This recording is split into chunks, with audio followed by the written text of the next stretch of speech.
5. 최초의 인가. 천리교 최초의 공인운동은 개요 시대 초기인 1866년쯤부터 시작된 것 같습니다. 그 동기는 고이즈미 마을 후도인의 수도자들에게 입은 피해를 앞으로는 어떻게든 모면해야겠다는 것이었는데, 이 점은 이후 메이지 시대의 공인운동과는 성격이 아주 다릅니다. 메이지 시대의 공인운동은 최소한 신앙의 자유를 확보하려면 어떻게 해서든 공인을 받지 않으면 안 된다고 하는, 말하자면 교단의 존속을 위한 심각한 요구에서 시작된 것이었으나, 개요 시대 초기인 1866년은 아직 거기까지 이르지 않았던 것입니다. 그 당시 일본에서 신사관리의 총책임자라는 입장에 있으면서 위세를 떨치던 곳은 교토의 요시다 신지 관령으로 그 임명을 받아 야마토 지방의 신직 관리의 자리에 있던 사람이 모리야 지쿠젠 노카미였습니다. 이 사람과 천리교와의 인연은 1864년에 오야마토 신사 사건 때부터였습니다만, 그 후 천리교를 이해하게 되어 공인을 하는데 상당한 협조가 있었던 것 같습니다. 이리하여 요시다 신지 관령에 출원했던 바 7일 만인 1867년 7월 23일에 인가를 얻을 수 있었습니다.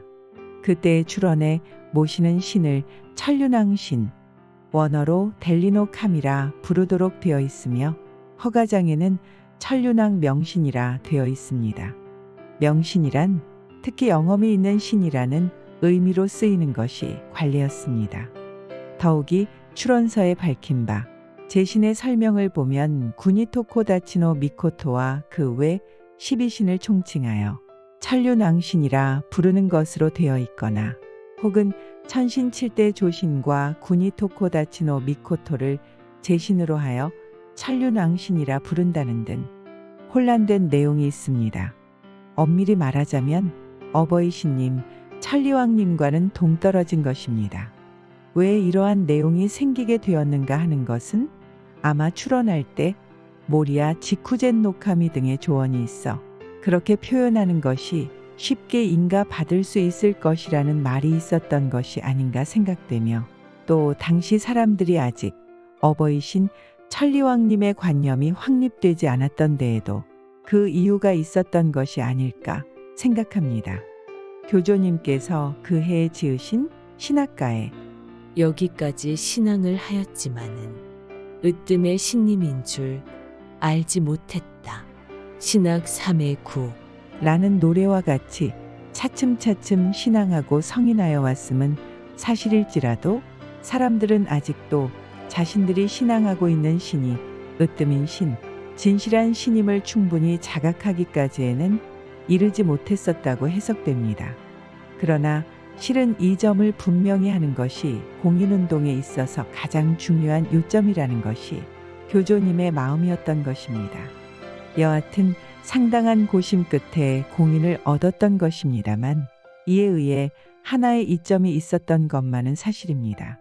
중략, 그로부터 설비도 갖추고 등도 걸었는데 이것으로 마음껏 기도를 해도 사람을 참배시켜도 좋다.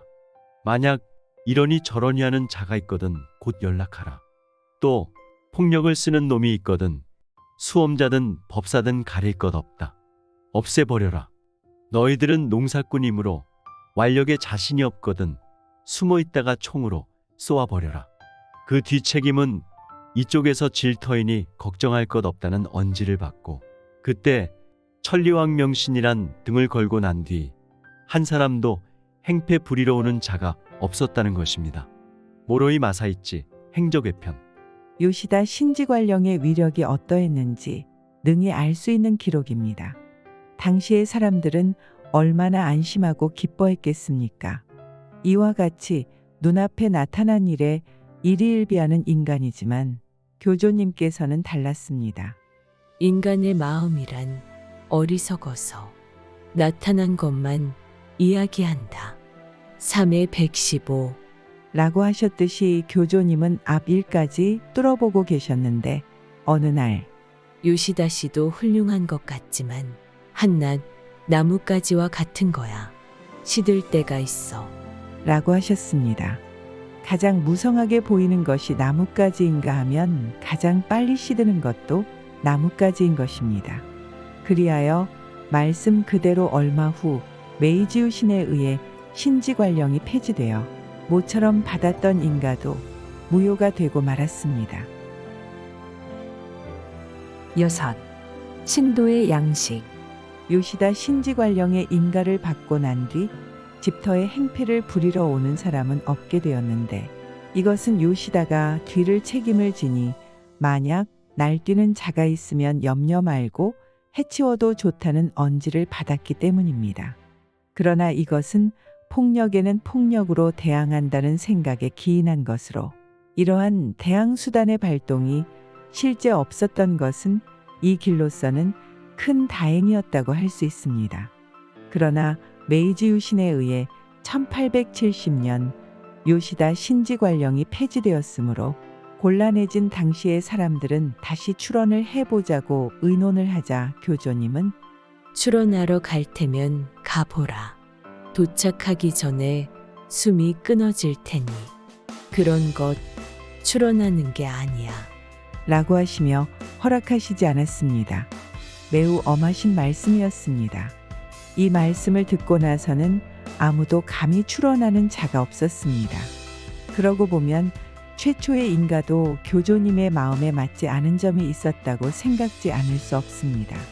그런데 요시다가로부터 인가를 얻는다는 것은 요다 신도의 교의와 제의를 받아들인다는 것을 조건으로 하는 것입니다. 이 요시다 신도는 무로마치 시대 말기에 요시다 카네토모에 의해 크게 이루어진 것으로, 그 이론은 도교에서 말하는 노자의 대원설에 의한 대원존신 쿠니토코 타치노 미코토를 우주의 본원으로 하며 법화경에서 유일정법의 주장을 받아들인 것이라 합니다. 이 요시다 신도에서 가장 중요하게 여겨지는 것이 나카토미 불사인데, 천리교가 얻어낸 허가장에는 그 외에 미소기 불사 등 3가지 불사를 올리도록 하는 의무 규정이 있고 열심히 꼭 행하도록 명을 내리고 있습니다.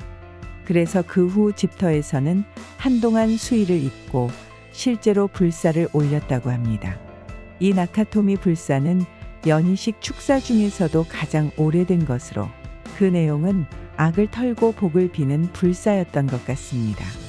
여기서 말하는 악의 기원은 각자의 마음에 있는 것이 아니라 일본 고대에서 신화시대의 전원에 의하는 것으로, 이 점 천리교의 가르침과 내용이 전혀 다릅니다. 이 인가를 얻은 1867년은 신학가의 제작에 이어 가락과 손짓을 가르쳐 주셔서 많은 사람들이 배우려고 열을 올리던 때였습니다. 구제의 근원은 바로 여기에 있다고 모두가 용솟음치던 시기였던 것입니다. 그런 한편 집터에서는 수의를 입고 불사를 올리는 신도의례가 행해졌으니 이것은 아무래도 밸런스가 맞지 않는 모습으로 대체 어느 쪽이 진짜 천리교인지 의문을 불러 일으켰을 것입니다. 머리가 2개인 동물을 혹시라도 본다면 아주 괴상한 모습에 무서워하는 것과 비슷한 느낌이었을 것이라 생각합니다. 나카토미 불사를 훑어보면 아주 긴 문장으로 이루어져 있으며 인용된 어휘들은 아름다운 글이지만 매우 난해한 것으로 그것을 듣고 있던 사람들은 어리둥절했을 것입니다. 그것이 오히려 당시 신자들에게는 다행이었던 것이지만 한편 종교의례로서 일본에서 오랜 역사를 갖고 있는 그 나름의 의식미도 있어서 사람에 따라서는 장엄하고 고마운 느낌을 갖게 했을지도 모릅니다. 그러나 새로이 전개될 천리교의 근행은 복장이나 그 겉모습의 감사함을 느끼게 하려고 하는 것은 결코 아닙니다. 하여튼 요시다가의 인가가 천리교의 신도의식이 들어온 최초의 경우입니다만 사상적 영향은 거의 받지 않았습니다. 지금까지 말씀드린 부분들을 생각해 보건대 이 최초의 인간은 자꾸만 거듭되는 행패로부터 오직 내 몸을 지키고 싶다는 동기에서 시작된 것입니다. 이것은 인간으로서 어쩔 수 없는 바람이었습니다. 그러나 그렇다고 해서 아무데나 좋으니 세력이 있는 곳에 붙어서 그 보호를 받으려고 하는 원칙도 없이 편한 길만을 찾아가고 그것을 정당화한다면 그 결과는 어버이 신임에 의한 세계 구제라는 큰 길의 원칙을 짓밟아 버리는 일이 일어나게 됩니다. 그렇게 돼서는 안 되기 때문에 처음부터 원칙을 중요시하고 원칙을 굽히면서까지 인가를 얻고자 하는 운동을 해서는 안 된다는 것이 교조님의 마음이었다고 생각됩니다.